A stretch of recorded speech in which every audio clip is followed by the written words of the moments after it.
യിരെമ്യാ പ്രവാചകന്റെ പുസ്തകം 23-ാം അധ്യായം അതിൻ്റെ 1 മുതൽ 40 വരെയുള്ളതായ വേദവാക്യങ്ങൾ.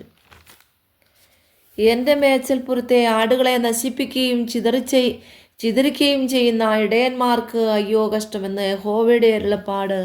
അതുകൊണ്ട് എൻ്റെ ജനത്തെ മേയ്ക്കുന്ന ഇടയന്മാരെക്കുറിച്ച് ഇസ്രായേലിൻ്റെ ദൈവമായ യഹോവ ഇപ്രകാരം അരുളി ചെയ്യുന്നു: നിങ്ങൾ എൻ്റെ ആട്ടിൻകൂട്ടത്തെ സൂക്ഷിക്കാതെ അവയെ ചിതറിച്ച് ഓടിച്ചു കളഞ്ഞിരിക്കുന്നു. ഇതാ, ഞാൻ നിങ്ങളുടെ പ്രവൃത്തികളുടെ ദോഷത്തെക്കുറിച്ച് നിങ്ങളോട് ചോദിക്കുമെന്ന് യഹോവയുടെ അരുളപ്പാട്. എൻ്റെ ആട്ടിൻകൂട്ടത്തിൽ ശേഷിച്ചിരിക്കുന്നവയെ ഞാൻ അവയെ നീക്കിക്കളഞ്ഞിരിക്കുന്ന സകല ദേശങ്ങളിൽ നിന്നും ശേഖരിച്ച് അവയുടെ പുൽപ്പുറങ്ങളിലേക്ക് വീണ്ടും കൊണ്ടുവരും. അവ വർദ്ധിച്ചു പെരുകും.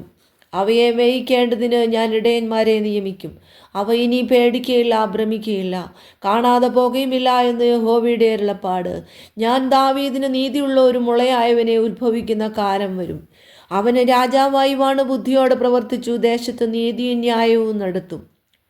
അവൻ്റെ കാലത്ത് യഹൂദ രക്ഷിക്കപ്പെടും, ഇസ്രായേൽ നിർഭയമായി വസിക്കും. അവന് യഹോവ നമ്മുടെ നീതി എന്ന് പേർ പറയും എന്ന് യഹോവയുടെ അരുളപ്പാട്.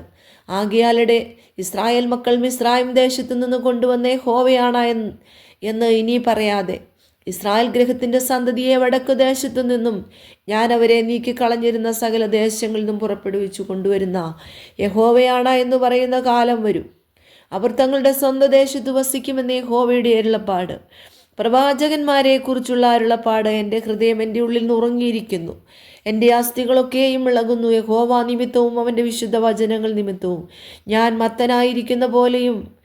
മത്തനായിരിക്കുന്നവനെ പോലെയും വീഞ്ഞു കുടിച്ച് ലഹരി പിടിച്ചവനെ പോലെയും ആയിരിക്കുന്നു. ദേശം വ്യഭിചാരികളെ കൊണ്ട് നിറഞ്ഞിരിക്കുന്നു. ശാപം നിമിത്തം ദേശം ദുഃഖിക്കുന്നു. മരുഭൂമിയിലെ മേച്ചൽപ്പുറങ്ങൾ ഉണങ്ങിപ്പോയിരിക്കുന്നു. അവരുടെ ഓട്ടം ദോഷമുള്ളതും അവരുടെ ബലം നേരുകെട്ടതുമാകുന്നു. പ്രവാചകനും പുരോഹിതനും ഒരുപോലെ വഷളന്മാരായിരിക്കുന്നു. എൻ്റെ ആലയത്തിലും ഞാൻ അവരുടെ ദുഷ്ടത കണ്ടിരിക്കുന്നു എന്ന് യഹോവയുടെ അരുളപ്പാട്. അതുകൊണ്ട് അവരുടെ വഴി അവർക്ക് ഇരുട്ടത്ത് വഴുവഴുപ്പായിരിക്കും. അവർ അതിൽ കാൽ തെറ്റി വീഴും. ഞാൻ അവർക്ക് അനർത്ഥം അവരുടെ സന്ദർശനകാലം തന്നെ വരുത്തുമെന്ന് യഹോവയുടെ അരുളപ്പാട്. ശമര്യയിലെ പ്രവാചകന്മാരിൽ ഞാൻ ഭോഷത്വം കണ്ടിരിക്കുന്നു. അവർ ബാലിൻ്റെ നാമത്തിൽ പ്രവചിച്ച് എൻ്റെ ജനമായ ഇസ്രായേലിനെ തെറ്റിച്ചു കളഞ്ഞു. യെരൂശലേമിലെ പ്രവാചകന്മാരിലോ ഞാൻ അതിഭയങ്കരമായുള്ളത് കണ്ടിരിക്കുന്നു. അവർ വ്യഭിചാരം ചെയ്ത് വ്യാജത്തിൽ നടക്കുന്നു. ആരും തൻ്റെ ദുഷ്ടത വിട്ടുതിരിയാതെ വണ്ണം അവർ ദുഷ്പ്രവർത്തിക്കാരെ ധൈര്യപ്പെടുത്തുന്നു. അവരെല്ലാവരും എനിക്ക് സോദോം പോലെയും അതിലെ നിവാസികൾ ഗൊമോറ പോലെയും ഇരിക്കുന്നു. അതുകൊണ്ട് സൈന്യങ്ങളുടെ യഹോവ പ്രവാചകന്മാരെക്കുറിച്ച് ഇപ്രകാരം അരുളി ചെയ്യുന്നു: ഞാൻ അവരെ കാഞ്ഞിരം തീറ്റി നഞ്ചുവെള്ളം കുടിപ്പിക്കും. യെരൂശലേമിലെ പ്രവാചകന്മാരിൽ നിന്നല്ലോ വഷളത്വം ദേശത്തെല്ലായിടവും പരന്നിരിക്കുന്നത്. സൈന്യങ്ങളുടെ യഹോവ ഇപ്രകാരം അരുളി ചെയ്യുന്നു: ഞാൻ നിങ്ങളോട് പ്രവചിക്കുന്ന പ്രവാചകന്മാരുടെ വാക്കു കേൾക്കരുത്. അവർ നിങ്ങളെ വ്യാജം ഉപദേശിക്കുന്നു. യഹോവയുടെ വായിൽ നിന്നുള്ളതല്ല, സ്വന്തം ഹൃദയത്തിലെ ദർശനമത്രേ അവർ പ്രവചിക്കുന്നത്. എന്നെ നിരസിക്കുന്നവരോട് അവർ നിങ്ങൾക്ക് സമാധാനമുണ്ടാകുമെന്ന് യഹോവ അരുളി ചെയ്തിരിക്കുന്നു എന്ന് പറയുന്നു. തങ്ങളുടെ ഹൃദയത്തിലെ ശാഠ്യപ്രകാരം നടക്കുന്നവരോടൊക്കെയും നിങ്ങൾക്കൊരു ദോഷവും വരികയില്ല എന്നും പറയുന്നു. യഹോവയുടെ വചനം ദർശിച്ചു കേൾപ്പാൻ തക്കവണ്ണം അവൻ്റെ ആലോചന സഭയിൽ നിന്നവൻ ആർ? അവൻ്റെ വചനം ശ്രദ്ധിച്ചു കേട്ടിരിക്കുന്നവൻ ആർ? യഹോവയുടെ ക്രോധം എന്ന കൊടുങ്കാറ്റ്, വലിയ ചുഴലിക്കാറ്റ് തന്നെ പുറപ്പെട്ടിരിക്കുന്നു. അതു ദുഷ്ടന്മാരുടെ തലമേൽ ചുറ്റിയടിക്കും. തൻ്റെ ഹൃദയത്തിലെ ഉദ്ദേശങ്ങളെ നടത്തിത്തീരുവോളം യഹോവയുടെ കോപം മാറുകയില്ല.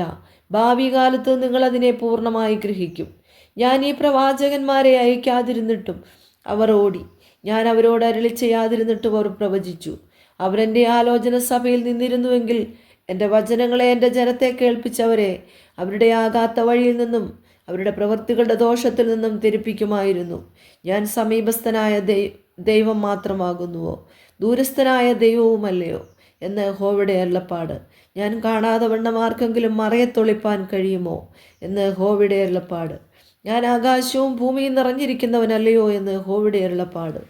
ഞാൻ സ്വപ്നം കണ്ടു എന്ന് പറഞ്ഞ് എൻ്റെ നാമത്തിൽ ഭോഷ്കു പ്രവചിക്കുന്ന പ്രവാചകന്മാരുടെ വാക്കു ഞാൻ കേട്ടിരിക്കുന്നു. സ്വന്തം ഹൃദയത്തിലെ വഞ്ചനയുടെ പ്രവാചകന്മാരായി ഭോഷ്കു പ്രവചിക്കുന്ന പ്രവാചകന്മാർക്ക് താല്പര്യം എത്രത്തോളം ഉണ്ടായിരിക്കും. അവരുടെ പിതാക്കന്മാർ ബാൽ നിമിത്തം എൻ്റെ നാമം മറന്നു കളഞ്ഞതുപോലെ ഇവർ അന്യോന്യം വിവരിച്ചു പറയുന്ന സ്വപ്നങ്ങൾ കൊണ്ട് എൻ്റെ ജനം എൻ്റെ നാമം മറന്നു കളയേണ്ടതിന് ഇടവരുത്തുവാൻ വിചാരിക്കുന്നു. സ്വപ്നം കണ്ട പ്രവാചകൻ സ്വപ്നം വിവരിക്കട്ടെ. എൻ്റെ വചനം ലഭിച്ചിരിക്കുന്നവൻ എൻ്റെ വചനം വിശ്വസ്തയോടെ പ്രസ്താവിക്കട്ടെ. വൈക്കോലും കോതമ്പും തമ്മിലൊക്കുമോ എന്ന് യഹോവയുടെ അരുളപ്പാട്. എൻ്റെ വചനം തീ പോലെയും പാറയെ തകർക്കുന്ന ചുറ്റിക പോലെയും അല്ലയോ എന്ന് യഹോവയുടെ അരുളപ്പാട്. അതുകൊണ്ട് ഒരുത്തനോട് ഒരുത്തൻ എൻ്റെ വചനങ്ങളെ മോഷ്ടിക്കുന്ന പ്രവാചകന്മാർക്ക് ഞാൻ വിരോധമാകുന്നു എന്ന് യഹോവയുടെ അരുളപ്പാട്. ഞങ്ങളുടെ നാവിടുത്ത് അരുളപ്പാട് എന്ന് പറയുന്ന പ്രവാചകന്മാർക്ക് ഞാൻ വിരോധമാകുന്നു എന്ന് യഹോവയുടെ അരുളപ്പാട്. വ്യാജ സ്വപ്നങ്ങളെ പ്രവചിച്ചു വിവരിച്ചു ഭോഷ്കുകൊണ്ടും വ്യർത്ഥ പ്രശംസ കൊണ്ടും എൻ്റെ ജനത്തെ തെറ്റിച്ചു കളയുന്നവർക്ക് ഞാൻ വിരോധമാകുന്നു എന്ന് യഹോവയുടെ അരുളപ്പാട്. ഞാൻ അവരെ അയച്ചിട്ടില്ല, അവരോട് കൽപ്പിച്ചിട്ടില്ല.